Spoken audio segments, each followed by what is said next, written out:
भाई का पता चल गया है और अब आप भाई का इलाज ढूंढना चाहते हैं। तो पहला परिवर्तन क्या है? आपने पहला परिवर्तन यह किया कि आपने अपना हीरो बदल दिया। और जब आप हीरो बदलते हैं, आप अपने घरों पे अपने पूर्वजों की तस्वीर लगाते हैं और आपको पता चले कि कोई आपका पूर्वज किसी बलात्कार के केस में फंसा हुआ था, पता चले, मान लीजिए थोड़ी देर के लिए एक अपनी बात रहे, क्या उसकी तस्वीर घर पे लगाएंगे? आप बचेंगे ना? लेकिन आपके पूर्वजों ने जो पुरुषार्थ दिखाया, अगर वो तस्वीर आप लगाते हैं तो इसका मतलब है कि आपको दिन में कितनी बार आप उसकी तरफ देखते हैं, और जब जब देखते हैं, और अगर आपके खानदान में, यहां तो वंशज बैठे हुए हैं पेशवाओं के,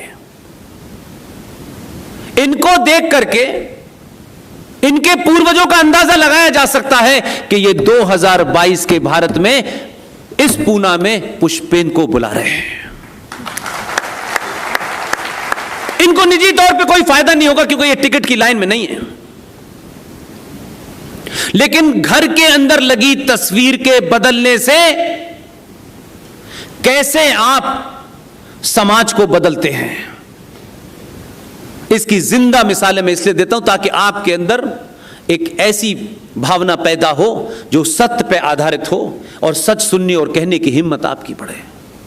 इसलिए बार बार लोग मुझसे कहते हैं, ये बात मैं इसलिए बीच में लेके आया हूं क्योंकि मुझे बताया गया कि 1 घंटे का समय है। वैसे मुझे पता नहीं कि मुझे आज तक किसी ने कहा कि आपको 1 घंटे बोलना है, मुझे पता नहीं। मेरी बात जब खत्म हो जाती है तो मैं खुद ही चुप हो जाता हूं, उसमें कई घंटे लगते हैं, क्योंकि मेरे सामने एक चुनौती होती है और ये मैं अपनी कमजोरी इसलिए सार्वजनिक बताता हूं। मैं इसमें यकीन रखता हूं, जो आज है, जो अभी है, जो इसी समय है, यही सच है, कल किसने देखा है।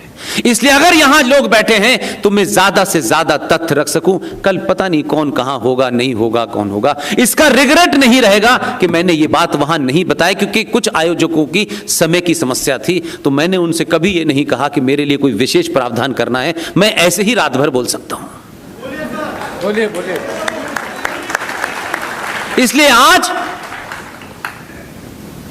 आप वीर सावरकर साहब के बारे में गली गली, मोहल्ले मोहल्ले लोग डिबेट कर रहे हैं, बड़े पढ़े लिखे लोग अंग्रेजी में किताब लिख रहे हैं, इसलिए कि आपने पहली बार अपने घर के कैलेंडर से बापू को और चचा नेहरू को उतारा।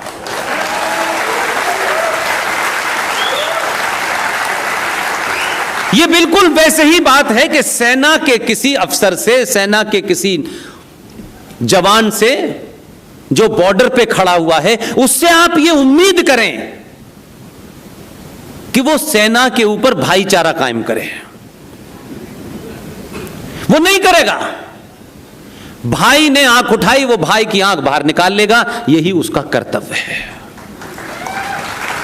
इसलिए आज आपके सामने जो सबसे बड़ी चुनौती थी, जो पहली लेयर थी, मैं समझता हूं कि टूटी भले ही ना हो, लेकिन उसमें पिछले 10-12 साल में देश भर में जो लोग बोल रहे हैं, बिना स्वार्थ के, बिना पार्टी के, बिना संगठन के, और किसी को भी माफ नहीं करते वो, इसके कारण वो पहली दरार पड़ना शुरू हुई है, जिसके बाद आप सामाजिक तौर पर अपने हीरोज को चुनते वक्त ये नहीं सोचते लोग मेरे बारे में ये राय बनाएंगे यार कि यार ये बड़ा एक्सट्रीमिस्ट हो गया यार, ये बड़ा एंटी मुस्लिम हो गया यार, ये बड़ा भक्त हो गया यार। आपने कहा कि बापू की तस्वीर, नेहरू की तस्वीर, फिर बेटी की तस्वीर, फिर बेटे की तस्वीर, और अभी इसको तस्वीर लगाने का समय नहीं मिल रहा।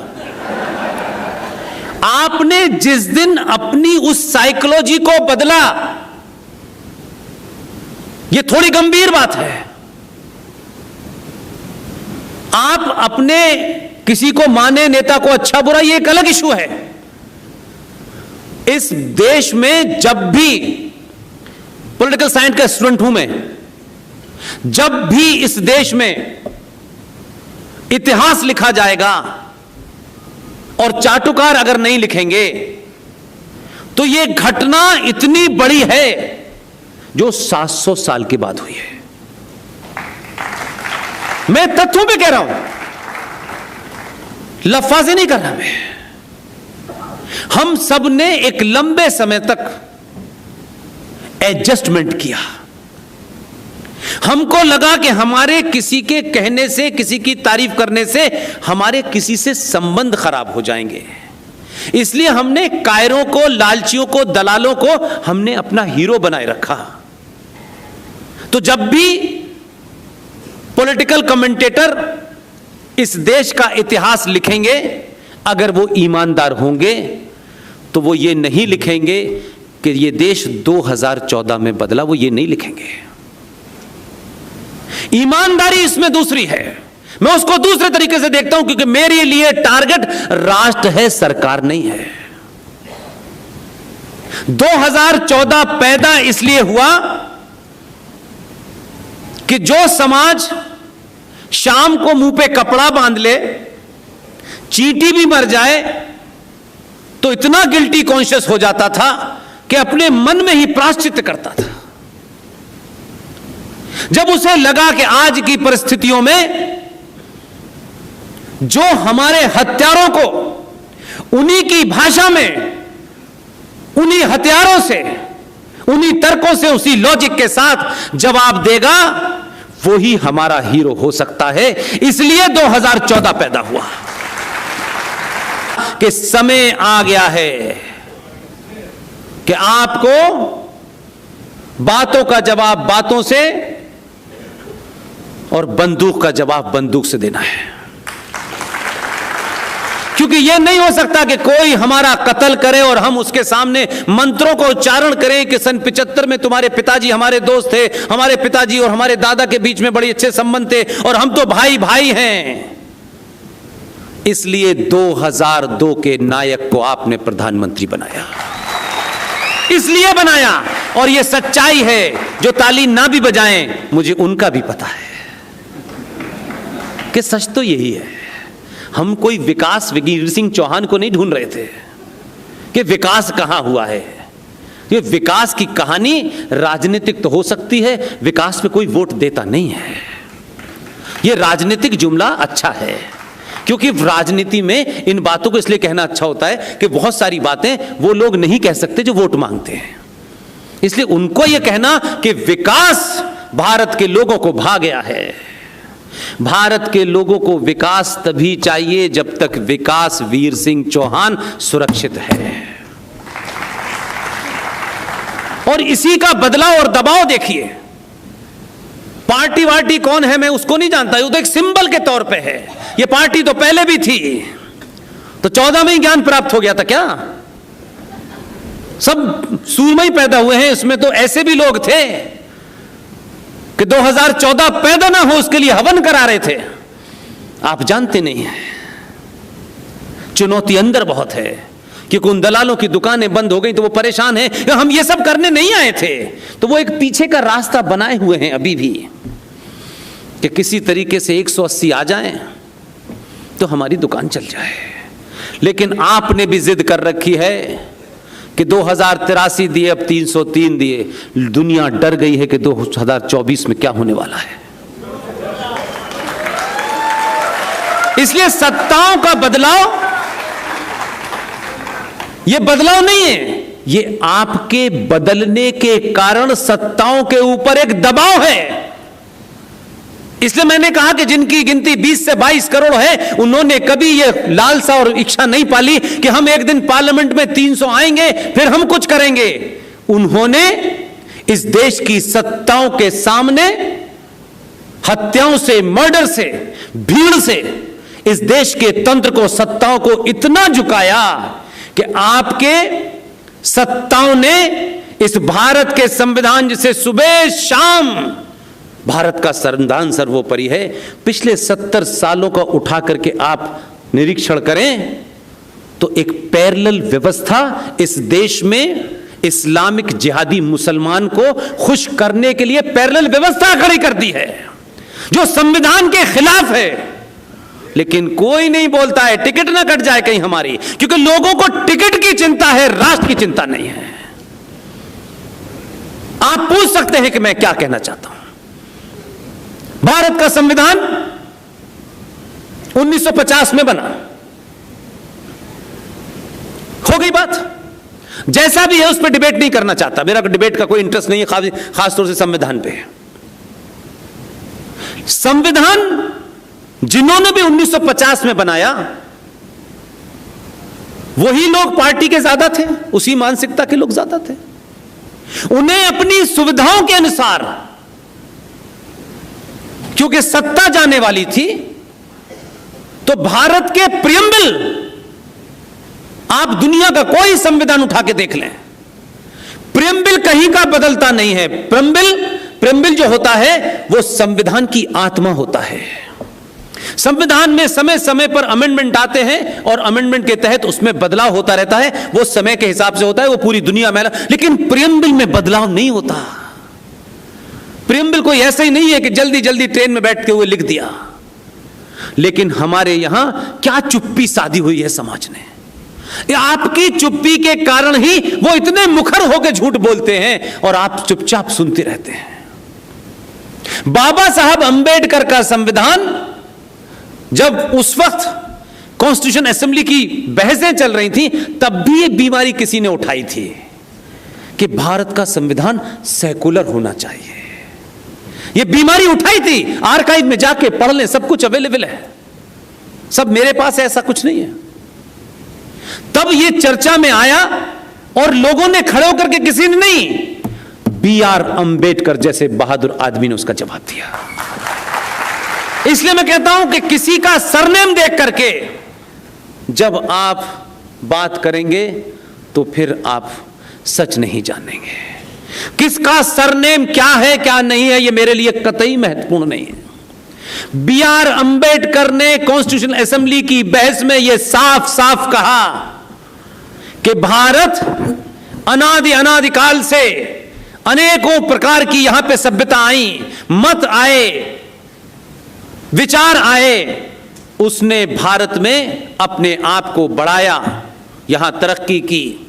हमने आज तक हजारों साल के इतिहास में किसी से यह नहीं पूछा कि तुम भारत की धरती पे आए हो, तुम्हारा मत क्या है, और तुम्हारा मत यह है तो तुम्हें हम यहां नहीं रहने देंगे। भारत भूमि अनादिकाल से जो तथाकथित सेकुलर वर्ड जो हमने यूरोप से चुरा के लाए थे और किसी एजेंडे के तहत हम उसने भारत के संविधान में इंसर्ट किया, तब अंबेडकर ने कहा कि भारत की धरती में शब्द सेकुलर कहना अपने आप में भारत माता का अपमान करना है। यहां कोई जानना नहीं चाहता किसी से कि भाई किसका मत क्या है, जो है जाएं, आप इस मत जाएं, इस रास्ते से जाएं, सच की प्राप्ति के लिए जाइए। उसका एक श्लोक भी है जो इस देश के प्रधानमंत्री कई बार बीच बीच में बोलते हैं। लेकिन जब जब कुछ पार्टी आगे बढ़ती हैं तब तक वो शोर करते हैं और ये खट से अपॉलोजिस्टिक हो जाते हैं। वही लोग जो संविधान सभा में ज्यादातर जिनकी गिनती थी, उन्होंने उस वक्त संविधान के प्रियम्बल में शब्द सेकुलर नहीं डाला। लेकिन सन 1976 में राजनीतिक रस्साकशी थी और अस्तित्व का सवाल था और किसी एजेंडा था, तो आपने यूरोप की परिकल्पना को उठा करके भारत के संविधान में 42वें अमेंडमेंट के तहत आपने बिना चर्चा करे प्रियम्बल में शब्द जोड़ा, सेकुलरिज्म और सोशलिज्म। सन 1976 में जब भारत के ज्यादातर नेता जेल में बंद थे और ढंढोरा पिट गया के बाद, तो भाई सवाल पूछना चाहिए, क्या 1976 में आरएसएस के लोग सत्ता में आए थे जो इसको बदलना चाहते थे? लेकिन ये सत्ता के नजदीक पहुंचते हैं, वो कहते हैं ये संविधान बदल देंगे, ये संविधान और ये बेचारे पीछे चले जाते हैं। उन्होंने 25 साल के अंदर अंबेडकर के संविधान में अमेंडमेंट करके सेकुलरिज्म डाल दिया। लेकिन आपके पूर्वजों ने क्या काम किया है जिससे आपका महाराष्ट्र जुड़ा हुआ है? इसलिए विजनरी लोग कभी इसकी चिंता नहीं करते कि मेरे रहते रहते मुझे एमपी क्यों नहीं बनाया, राज्यसभा में क्यों नहीं भेजा, मुझे वो पद क्यों नहीं भेजा। अगर ये मन में है, आप लड़ाई पॉलिटिक्स करें, लड़ें, एमपी बने, वो आपकी इच्छा है, उस पर कोई बुराई नहीं है। लेकिन अगर सारा समाज ये सोचने लगेगा तो सच बोलेगा कौन। इसलिए अंबेडकर ने और डॉक्टर राजेंद्र प्रसाद ने इतना बड़ा काम किया, इसकी चर्चा मैं सड़क सड़क करता हूं, गली गली करता हूं। जितनी मेरी हैसियत है उस हैसियत के हिसाब से पूरी कोशिश करता हूं। और सबसे कहता हूं कि इसमें जरूरी नहीं है कि मैं आपसे मिलने आया था ये किसी को पता चले। मैं आपको ये तथ्य देने आया हूं, इसे देख लीजिए, पढ़ लीजिए, बस इतना ही कर दीजिए। मैं कुछ भी आपसे नहीं चाहता। अगर आप मुझसे पूछते हैं, मेरा सम्मान करते हैं तो। इसलिए ऐसी ही 3-4 मुहिम को लेकर के हमारी टीम लड़ी। हमारा कोई दूर दूर तक उस फंक्शन का होने में भी हम नहीं जाते। हमको जो आत्मसंतुष्टि बैठ के कमरे में देखना होता है कि जो हमने मुहिम चलाई थी वो देखो आज इंडिया गेट पे हो रही है, हम इसमें खुश रहते हैं और वही हमारी संतुष्टि का कारण है। और इसलिए हम कभी विचलित नहीं होते, ये कर दिया वो कर दिया, हमें ये नहीं मिला, ये थॉट ही नहीं है। इसलिए उन 4 चीजों में से एक बताता हूं, इसी साल पूरी होगी। पहले उसकी डेट अनाउंस हुई थी। अब क्योंकि सत्ता पे जो लोग बैठे हैं उसको मुझे लगता है कि इतना लीवरेज हमको समय देना चाहिए कि वो किस दिन इस काम को करेंगे ये उन्हें चुनने की इजाजत होनी चाहिए। लेकिन फिर भी मैं इस बात से खुश हूं, मुझे हल्का हल्का डर भी था कि ये 15 तारीख को हो, लेकिन जितने उस परिवार से कनेक्टेड लोग थे सबने कहा ये नहीं होनी चाहिए। मैंने कहा यार चाहता तो मैं भी हूं कि ना हो, और जब नहीं हुई तो मुझे संतुष्टि हुई, क्योंकि वो जिस डेट में होने वाली है तब आपको पता चलेगा कि लड़ाइयां ऐसी लड़िए जिससे तत्कालिक तौर पे फायदा ना हो। हम ना भी रहें तो भी नस्लें उस पुरुषार्थी को देखेंगी। सुभाष चंद्र बोस, जिसे भारत के इतिहास में चाटुकार नेहरू जी के सामने बड़ा बनाने के लिए संयुक्त भारत में, इसलिए मैंने आपको 4 घटनाएं 1946 की सुनाई ताकि आपको ध्यान रहे कि क्वीन के सामने शपथ ले रहे थे यूनियन जैक के, और जो रिश्तेदार थे उनके माउंटबेटन, अब रिश्ते में क्या लगते थे मुझे नहीं पता, जो नाम आपको देना है दे लीजिए, आजाद हैं। वो उनके लिए शपथ ले रहे थे। लेकिन इसी भारत की धरती पर, और उसका कनेक्ट क्योंकि महाराष्ट्र से है इसलिए मैं जोड़ता हूं, इसलिए उसका नाम ले रहा हूं। एकदम आप जरा इसको स्पिरिचुअली देखें, एकदम भारत का ईस्ट और भारत का वेस्ट, उस बंगाल से एक आदमी ने, जब वो कांग्रेस का अध्यक्ष चुना गया था, इन बापू इनसे पहले, चचा से पहले चुन लिए गए थे, वो उसे कहते हैं पुरुषार्थी आदमी, उसे कहते हैं आत्मा बल वाला आदमी।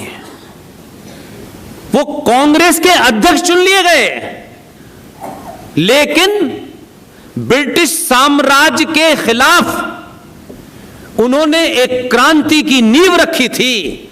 इसलिए चाटुकारों ने क्या कहा, फिर गांधी का रोल देखिएगा आप।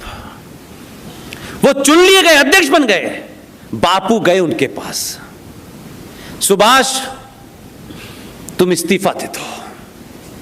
इतने बड़े कैरेक्टर के लोग थे, वो गांधी जी की इज्जत करते थे। उन्होंने ये नहीं पूछा गांधी जी मैं इस्तीफा क्यों दे दूं, उन्होंने कहा ये लीजिए इस्तीफा। और वो ये समझ गए कि ये चाटुकारों की दुकान हो गई है, लिहाजा इसमें रहना ठीक नहीं है। पूरी दुनिया भर में वो आदमी घूमा, लौट के भारत आया और उसने 21 अक्टूबर 1943 में भारत राष्ट्र की आजादी की घोषणा की। महत्वपूर्ण बात क्या है, एक आदमी अपनी पार्टी का अध्यक्ष नहीं बन पाया, 12 वोट में से उसे एक वोट नहीं मिला, उसकी अपनी पार्टी के लोगों ने उसे पार्टी का अध्यक्ष नहीं चुना। लेकिन 1943 में सुभाष चंद्र बोस ने अपना रेडियो चलाया, स्टंप चलाई, करेंसी चलाई, और दुनिया के 11 देशों ने सुभाष बाबू की आजादी भारत की और उनके प्रधानमंत्री पद को स्वीकार करके भारत को मान्यता दी। और उन 11 राष्ट्रों में ऐसा भी नहीं था निकारागुआ ने दे दी हो, ऐसा नहीं था। यूएसएसआर उसमें से एक देश था जिसने मान्यता दी। यह देश सुभाष को हीरो नहीं मानता, उसकी चर्चा नहीं करता, इस तथ्य को सामने नहीं रखता, लेकिन नेहरू जी ने 19 साल वो ऐसे देश के पहले प्रधानमंत्री थे कि आपका कभी कभी किसी बाहरी आदमी से आमना सामना हो जाए तो एक सच्चे भारतीय के नाते मेरा तो शर्म से सर दीजिए झुक जाएगा, और झुकना चाहिए। वो देश के पहले ऐसे महान प्रधानमंत्री थे कि हमारे यहां ये जो पद्म पुरस्कारों की दुकान लगी हुई थी, उस पद्म पुरस्कारों को देने वाली कमेटी का चेयरमैन प्रधानमंत्री होता है। 1956 में पद्म पुरस्कारों की कमेटी के चेयरमैन थे नेहरू जी, और उन्होंने खुद अपने आप को ही भारत में दे दिया। अब अगर कोई ये पूछे कि ऐसा होता है, ऐसा हो चुका है, तो आज लोगों को लग रहा है ये कैसे फटे टूटे कपड़े वालों को बांट रहा है, ये कहां कहां से लोग आते हैं अवार्ड लेने के लिए। तो उनकी तफलीक का कारण समझो। फिर मां ने भी ले लिया, और जो हवाई जहाज से उतरे उन्होंने देश चलाया, उन्होंने भी ले लिया। अब ये जो बेरोजगारी का दौर आया है, इसलिए संकट है। तो मैं आपसे जो बार बार बात कह रहा हूं, जो मेरा एम्फेसिस, जो मेरे मूल में आप हैं, वो इसलिए हैं कि जिस दिन भी आप तय कर लेंगे आप ब्राह्मण हैं, ठाकुर हैं, बनिया हैं, वो आपकी निजी पहचान है। और मैं उसे सार्वजनिक मंचों से तथ्यों के साथ इसलिए कहता हूं ताकि कोई इस बात को न समझे कि मैं किसी के खिलाफ हूं या किसी के साथ हूं। मैं आज भी कहता हूं, आज भी रावण को देखा था हम में से किसी ने? हम में से कोई रावण से मिला है आज तक? किसी उसके रिश्तेदार से मिला है? आज भी रावण भी ब्राह्मण था, कोई इसमें डाउट है? और परशुराम भी ब्राह्मण थे, दोनों ब्राह्मण हैं। लेकिन आज 2022 के भारत में आज भी, क्योंकि भारत अनादि काल से कर्म प्रधान देश रहा है, जाति प्रधान नहीं रहा। इसलिए मैं बताता हूं आपको, परशुराम 24 कैरेट के ब्राह्मण थे, रावण भी ज्ञानी था, ब्राह्मण था। रावण से एक गलती हो गई, एक कृत्य हो गया जो उस समाज की मान्यताओं परंपराओं के हिसाब से एक बड़ा जघन्य अपराध था। आप में से किसी ने नहीं देखा है, ये सुना है ना?